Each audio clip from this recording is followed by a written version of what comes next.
नमस्कार मित्रांनो, Kadam study centre या यूट्यूब चॅनलवर तुमचं स्वागत आहे. तर आज आपण इयत्ता 12वी विषय English poem 2.5 father returning home आपण ही पोयम आज घेणार आहोत.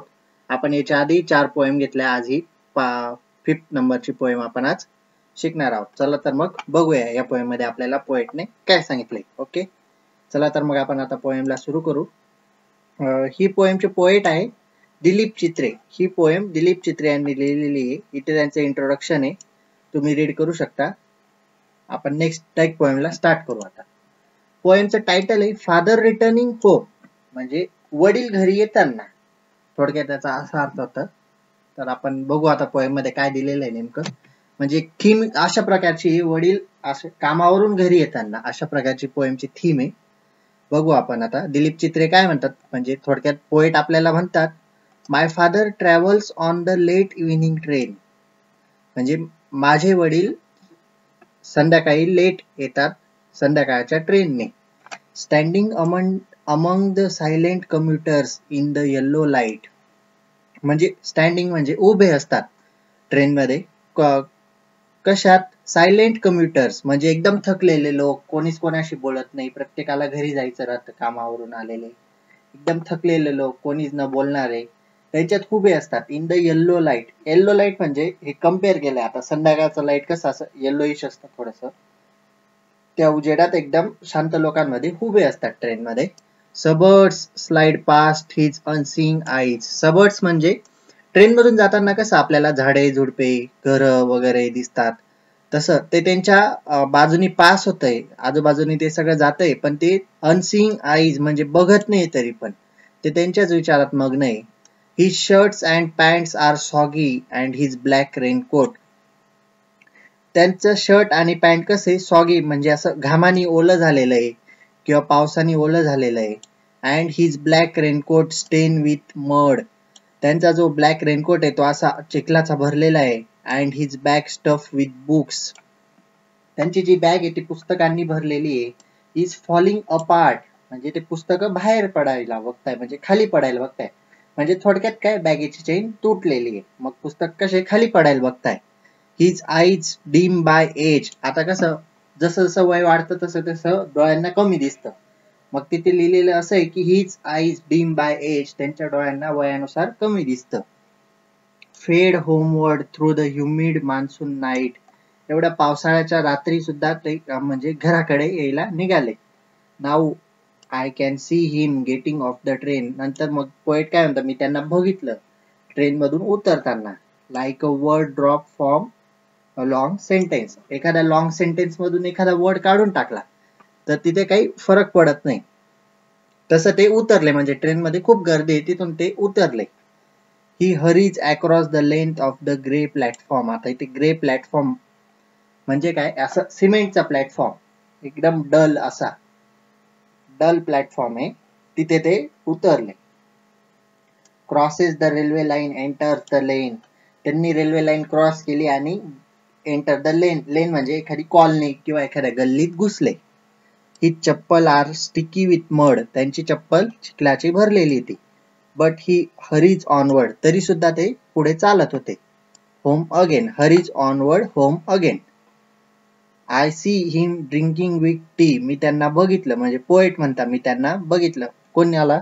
पोएटनी त्याच्या वडिलांना बघितलं. विथ टी म्हणजे ते चहा पित होते. इटिंग अ स्टेल चपाती. स्टेल म्हणजे शिळी, सकाळची किंवा बाशी पोळी खात होते. Reading a book. पोळी खाता खाता ते पुस्तक वाचत होते. नेक्स्ट बघू आपण. हे बघा इथे पिक्चर दिलंय बघा, येल्लो लाईट मध्ये कसे गर्दीत उभे त्याचे वडील इथे दिलेले बघा. हे नंतर बाकीचे लोक पण उभे, पण सगळे शांत आहे, एकदम थकलेले, सगळे कामावरून आता घरी जात आहे. हे बघा त्यांची बॅग आहे, रेनकोट आहे. ओके, नेक्स्ट बघू आपण. He goes into the toilet. ते कुठे जात आहे? टॉयलेट मध्ये. To contemplate. कंटेम्पलेट म्हणजे काय? Think deeply. म्हणजे टॉयलेट मध्ये जाऊन, वॉशरूम मध्ये जाऊन ते काय करताय, एक असा खोल विचार करताय. Man estrangement from a manmade world. म्हणजे काय, ही लोक, हे जे जग आहे ते माणसांनीच बनवलंय, माणसांनीच टेक्नॉलॉजी ते इन्व्हेंट केलंय. तरी पण लोक असं एकमेकांना असं परक का समजतात, म्हणजे एकमेकांना त्रास का देतात, तू माझा शत्रू, तू माझा मित्र असं का करतात. जर हे जग जर माणसांनीच बनवलंय तरी माणसं एकमेकांना परक का समजतात असा विचार ते करतात. Coming out he trembles at the sink. Toilet मधून वॉशरूम मधून बाहेर येताना ते असे ट्रेम्बल्स म्हणजे थरथर कापणे, असं थरथरणे. ऍट द सिंक, सिंक म्हणजे आपल्या सिंक जवळ जिथे आपण हात धुतो तिथे ते थरथर कापतात. The cold water running over his brown hands. त्यांच्या हातावरून थंड पाणी वाहतय बेसिन मधलं, सिंक मधलं. A few droplets cling to the greying hairs on his wrist. आपल्या हातावर, wrist म्हणजे काय, मनगट, मनगटावर जे केस असतात बारीक त्या याच्यावर काही ड्रॉपलेट्स आहे पाण्याचे त्या केसांवर. His sullen children have often refused to share. त्यांचा असा कडक स्वभाव असल्यामुळे, म्हणजे एकदम बॅड टेम्पर्ड स्वभाव असल्यामुळे त्यांची मुलं त्यांना काहीच शेअर करत नाही. Jokes and secrets with him. त्यांच्यासोबत काही जोक वगैरे काही शेअर करत नाही. He will now go to sleep. ते आता झोपायला जातील. कोण? दिलीप चित्रे म्हणजे पोएटचे फादर. ओके.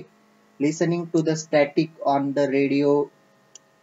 स्टॅटिक म्हणजे काय, एक असं कॉन्स्टंट एकच सॉन्ग किंवा एकच न्यूज ऐकता ऐकता ते झोपायला गेले.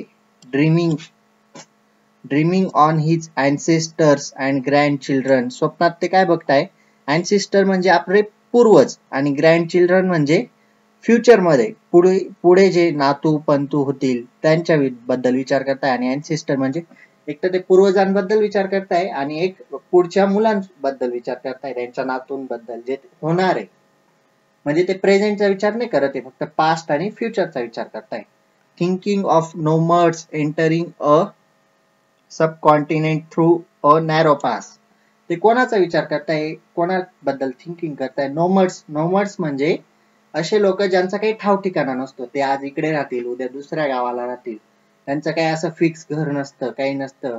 त्यांच्याबद्दल ते विचार करताय की ते लोक असे रात्रीतून बॅग भरून निघून जातात कुठेही, म्हणजे त्यांचा काही ठाव ठिकाणा नसतो असा विचार ते करत होते आणि झोपी जात होते. ह्या पोएम मध्ये आपल्याला असं सांगितलेलं आहे थोडक्यात, म्हणजे वडील जेव्हा कामावरून संध्याकाळी घरी येतात तेव्हा त्यांच्याबद्दल काय काय विचार चालतात, ते कसे येतात, ते कोणाबद्दल विचार करता, काय खाता, काय पिता, नंतर त्यांचं रुटीन काय आहे नाईटचं, त्याबद्दल सांगितलेलं आहे. ओके. या पोएमचे पोएट आहेत दिलीप चित्रे. आता आपण बघू फिगर ऑफ स्पीच. नेहमीप्रमाणे आपण प्रत्येक पोएम मध्ये मी तुम्हाला सांगितलेलं आहे बोर्डच्या एक्झामला फिगर ऑफ स्पीच 2 मार्क्स साठी येतं. तुम्ही ते बघू शकता, दिलेलं आहे. हे आता काही एक्सप्लेन करत नाही, पहिल्या 4 पोएम मध्ये मी सांगितलेलं आहे. नेक्स्ट बघू आपण. आता फिगर ऑफ स्पीच मध्ये बघा कोणत्या कोणत्या लाईन आहे. मी यातल्या मेन लाईन काही घेतलेल्या आहे, बाकीचे तुम्ही शोधू शकता. My father's travels on the late evening train. इथे आलाय अलिटरेशन. अलिटरेशन का बरं, आता आपलं बऱ्याच वेळा झालेलं इथे बघा, टी रिपीट झालाय. वर्ड जिथे रिपीट होता लेटर तिथे अलिटरेशन असतो. Word slide past in the unseeing eyes. इथे आलाय पर्सॉनिफिकेशन. नेक्स्ट बघू आपण. He's falling apart, his eyes dim by age. इथे आहे मेटॅफर. Like a word drop from a long sentence. इथे आहे सिमिली. नेक्स्ट बघू आपण एखाद्या व्हिडिओ मध्ये ना एकदा फिगर ऑफ स्पीचचं एक्सप्लेनेशन, सर्व फिगर ऑफ स्पीचचे एक्सप्लेनेशन घेऊन घेऊ, म्हणजे तुमच्या लक्षात येईल. बऱ्याच जणांना माहितीच असेल, पण मग ज्यांना माहिती नाही त्यांच्यासाठी आपण व्हिडिओ बनवून टाकू. Crosses the railway line, enters the lane. इथे आहे repetition. His sullen children have often refused to share. इथे आहे अलिटरेशन. ओके. नेक्स्ट बघू आपण आता ऍप्रिसिएशन पण आपल्याला पेपरला 4 मार्क्स साठी येतं, हे तुम्हाला माहितीच आहे. आधी पण मी पोएम मध्ये सांगितलेलं आहे मागच्या पोएम मध्ये. नेक्स्ट बघू आपण. हा ऍप्रिसिएशनचा फॉर्मॅट आहे, आपण तुम्हाला माहितीच आहे. नेक्स्ट बघू आपण. आता इथे ऍप्रिसिएशन दिलंय, फादर रिटर्निंग होम. हे पोएमचं टायटल आहे. ओके. आता आपण about poet. The poem is written by an Indian poet, Dilip Chitre. He was a winner of Sahitya Akademi award. Dilip Chitre यांना कोणता अवॉर्ड भेटलाय? Sahitya Akademi award. Poetic style बघा. The poem is written in the free verse. Free verse poem आहे, याच्यात कुठलीही rhyming scheme नाही. Poet has not use rhyming. Okay. Next बघू theme काय आहे पोएमची. Theme of the poem is main estrangement from a man-made world and a realistic picture of modern man's mechanical urban life depicting his dull daily routine. It describes a forced alienation at home reflecting through the stale food and lack of sharing. ही त्या पोएमची theme आहे. तुम्ही theme मध्ये थोडा changes तुमच्या पद्धतीने करू शकता. तुम्हाला काय वाटतं थीम पोएमची थीम काय हे तुम्ही तुमच्या पद्धतीने लिहू शकता. अशीच लिहिली पाहिजे असं काही नाही. हे फक्त एक एक्झाम्पल आहे. Favourite line. आता फेवरेट लाईन मध्ये मी टाकलंय like a word drop from a long sentence. ही माझी फेवरेट लाईन आहे. तुम्ही इथे कुठलीही फेवरेट लाईन टाकू शकता. नंतर आहे पोएटिक डिव्हाइस. पोएटिक डिव्हाइस म्हणजे सेम आपला फिगर ऑफ स्पीच. त्याच्यात कोणते कोणते फिगर ऑफ स्पीच आहे ते लिहायचं आणि एखाद्या फिगर ऑफ स्पीचचं एक्झाम्पल लिहायचं. Okay.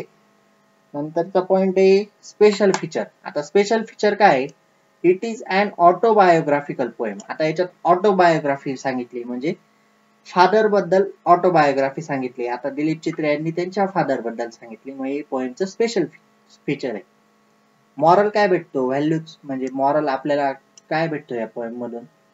The message we get by reading this poem is that in today's busy world, as a young youth, we are not giving enough time to our parents. Also, we should respect our elders. हा moral पोएमच्या दृष्टीने तर महत्वाचाच आहे, पण आपल्या आयुष्यात पण हा moral खूप महत्वाचा आहे. म्हणजे आजची जी तरुण पिढी आहे ती आपल्या आई वडिलांसोबत, आजी आजोबांसोबत म्हणजे थोडक्यात पॅरेंट्स सोबत जास्त टाइम स्पेंड करत नाही. आजची तरुण पिढी फक्त मोबाईल, लॅपटॉप, टीव्ही, टॅबलेट याच गोष्टींमध्ये बिझी आहे. ते आई वडिलांना टाइम देत नाही. आई वडिलांनी काही विचारलं तर सांगत नाही. ही खूप मोठी शोकांतिका आहे. ही पोएम पुरताच मर्यादित नाही तर आपल्या रेग्युलर लाईफ मध्ये पण. नंतर काय म्हटलंय? We should respect our elders. आपण आपल्या मोठ्यांचा आदर केला पाहिजे. मुलं मोबाईल बघून बघून पागल होऊ राहिले. मुलं आई वडिलांचं किंवा मोठ्यांचं ऐकत नाही. हे रिअल लाईफ मध्ये घडतंय. त्याच्यामुळे जास्त टाइम मोबाईल आणि टीव्ही मध्ये घालण्यापेक्षा आपल्या आई वडिलांसोबत स्पेंड करा. तुम्हाला खूप चांगल्या गोष्टी शिकायला भेटतील. आता नेक्स्ट बघा, माय ओपिनियन. माय ओपिनियन मध्ये काय लिहिलंय? In my opinion this poem is a very I opener and makes us little emotional. He poem आपले डोळे उघडते. डोळे उघडते म्हणजे कसं? आपण आपल्या वडिलांसोबत, आईसोबत वेळ घालवला पाहिजे. आता ही पोएम वडिलांसोबत आहे. तसंच काहींचे मम्मी पण म्हणजे आई पण नोकरीला जाते. ती पण संध्याकाळीच येते. काहींचे आई वडील दोन्ही नोकरीला जातात. ते दोन्ही संध्याकाळी येतात. असं पण राहू शकतं. मग ही पोएम आपले डोळे उघडते की त्यांचे हाल कसे असतात, म्हणजे ते कसं जगतात. थोडी इमोशनल पण आहे. It shows how our parents elders do work day and night, lives dull life to fulfil our needs and wish. बघा काय लिहिलेलं आहे.